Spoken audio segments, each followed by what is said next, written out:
The news that a young, attractive, pregnant actress had been brutally murdered in her own home in 1969 stunned the whole United States. One of the most horrible murders of the 20th century suddenly revolved around Sharon Tate, whose name had previously covered magazine covers everywhere and represented a unique natural beauty and innocence in Hollywood. Her tale was not merely tragic, though. Sharon seemed to have it all, from being a small-town girl who rose to fame to getting married to Roman Polanski in a fairy tale that left everyone envious. What secrets did this well-known couple conceal in their bedroom? And was the terrible tragedy of Sharon Tate somehow predicted? Come along as we explore the narrative. In this video, born in Dallas, Texas on January 24, 1943, Sharon Marie Tate came from a military household that was both orderly and dynamic. Sharon was raised as the eldest daughter of Doris Tate and Colonel Paul James Tate, an intelligence officer in the U.S. Army. She had lived in at least 6 different cities before turning 16, from Washington and Texas to other regions of Europe. That life may have been thrilling at first, but it left Sharon feeling dislocated for a long time. She had trouble making acquaintances and seldom stayed long enough to create enduring relationships. She was shy, introverted, and lacked confidence, according to her relatives. Later, Sharon acknowledged that her reserved demeanor was frequently misinterpreted as coldness, a facade that few people really looked past. Beneath that reluctance, though, Sharon had an irresistible beauty. She was well known even as a little child, earning the title of Miss Tiny, taught of Dallas at the age of 6 months. Nevertheless, her family never encouraged her to pursue a career in entertainment. Sharon's early years were straightforward and unremarkable, molded by her incessant movements and her sense of never really fitting in. When Sharon was 16 years old and residing in Richland, Washington in 1959, the first significant event occurred. She competed in a beauty contest and took home the title of Miss Richland. This was not merely a triumph. For the first time, Sharon recognized that people may notice her. Nevertheless, Hollywood was not her desire at the time. Her decision to pursue a career in psychiatry was a reflection of her intensely reflective personality. When her family relocated to Italy, everything changed. Sharon became well known among the American community in Verona when a picture of her in a swimsuit unexpectedly appeared on the cover of the military weekly Stars and Stripes. She received public attention for the first time, and it gradually started to alter her self-perception. Additionally, Sharon discovered a sense of connection in Italy that she had been lacking for a long time. She encountered other pupils from comparable experiences at Vicenza American High School, including children of military families who shared her understanding of relocation and loneliness. Sharon started to open up and make her first real pals there. Her foray into the film industry was unplanned. Sharon and her friends participated as extras in the nearby filming of The Adventures of a Young Man. Actor Richard Bammer spotted her in the throng and was the first to spot a possibility that Sharon had never seen in herself. Throughout the filming process, their connection rapidly grew closer as he urged her to pursue acting. Shortly afterward, in 1960, Sharon appeared on television for the first time as a singer on the Pat Boone Chevy showroom. Even though it was a minor part, it was a significant moment. When a girl who had previously lived in silent trepidation started to take center stage, it wasn't merely a show. It was the start of a journey that would bring her many film-related chances. Later that year, Sharon Tate appeared as an extra in the movie Barabbas, which was being filmed close to Verona. In her quest to become a movie star was a tiny but hopeful step. Actor Jack Palance noticed her among the crowd. Her remarkable beauty attracted him, but so did her earnestness and uncommon work ethic. Palance thought she had more promise and set up an audition for her in Rome, even though the part was too little to display her talent. However, did not open that door. There was no chance left after the audition, and Sharon had to confront a painful reality for the first time. Although beauty and music could draw attention, they were insufficient to keep people. Uncertain about the course she was taking, she went back to the United States of America by herself. Sharon felt trapped between pursuing a career in movies and finishing her schooling, and, as her mother, Doris Tate, became emotionally weary from. Worrying for her daughter, the months spent looking for chances were more difficult than before. Ultimately, Sharon went back to Italy because she wasn't ready to quit up, not because she was certain. The Tate family returned to the United States in 1962, and Sharon made it to the center of Hollywood, Los Angeles this time. There she got in touch with Richard Bammer's agent, Harold Ziske, GKY. Recognized her talent after just one encounter and decided to represent her. Modeling for magazines and television ads were her first gigs. Although they had modest beginnings in the entertainment business, they were not glamorous. The pivotal moment occurred in 1963, when Giesky introduced Sharon to Filmways director Martin Ranchoff.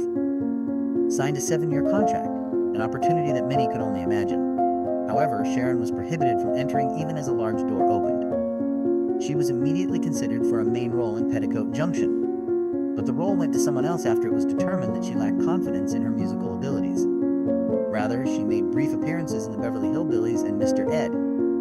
It wasn't that she was incapable. Ranshoff once stated that he didn't want Sharon to be seen by the world until she was completely prepared. Sharon's personal life was even more chaotic than her job, which was being hidden behind the curtain. She started dating French actor Philippe Faure in 1963. They swiftly got engaged, but their romance ended as quickly because they couldn't keep up with each other's constant arguments. When Sharon first met Jay Sebring in 1964, he was a totally different kind of man. Gentle, steady, and genuine. He desired a future with her because he loved.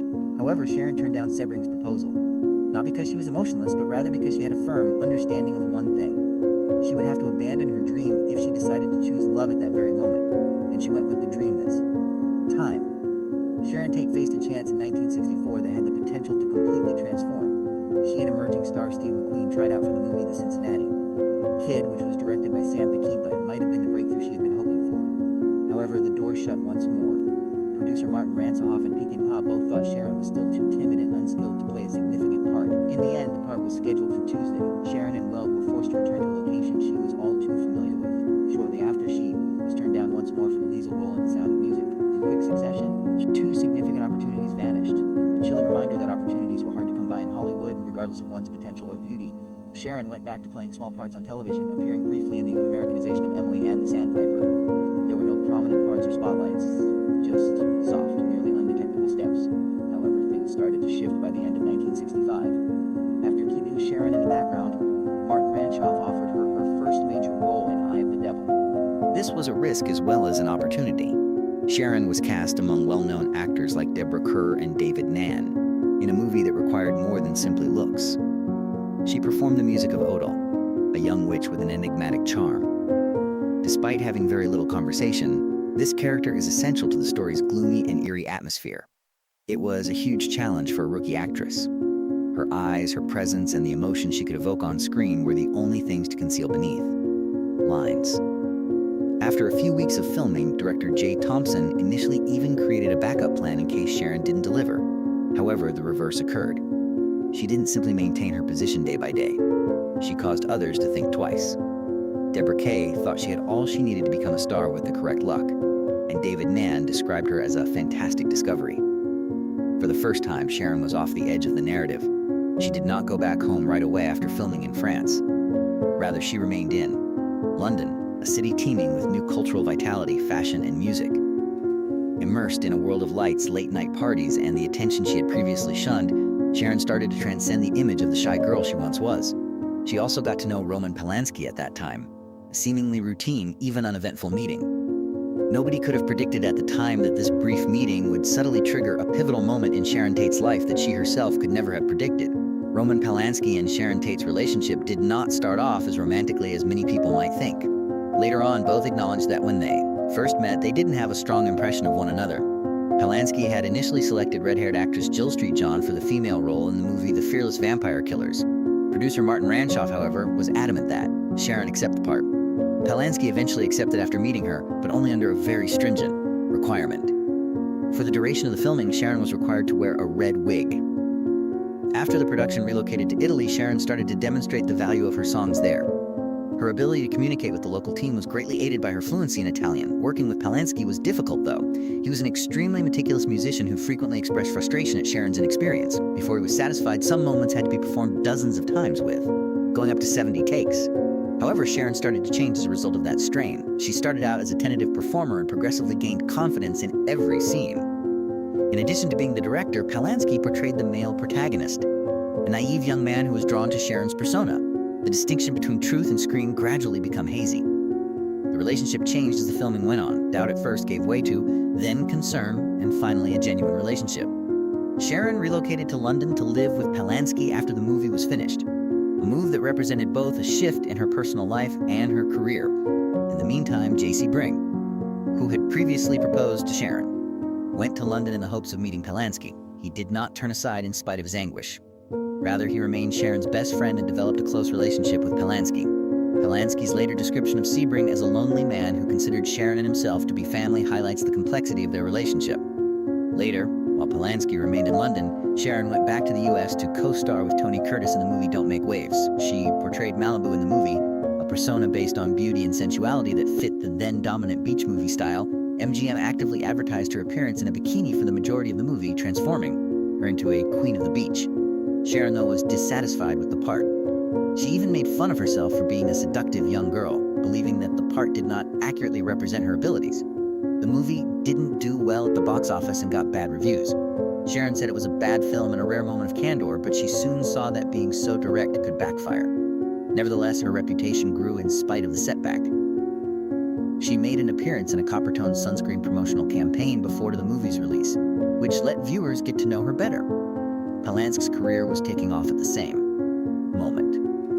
Paramount Pictures engaged him to direct the music for Rosemary's Baby.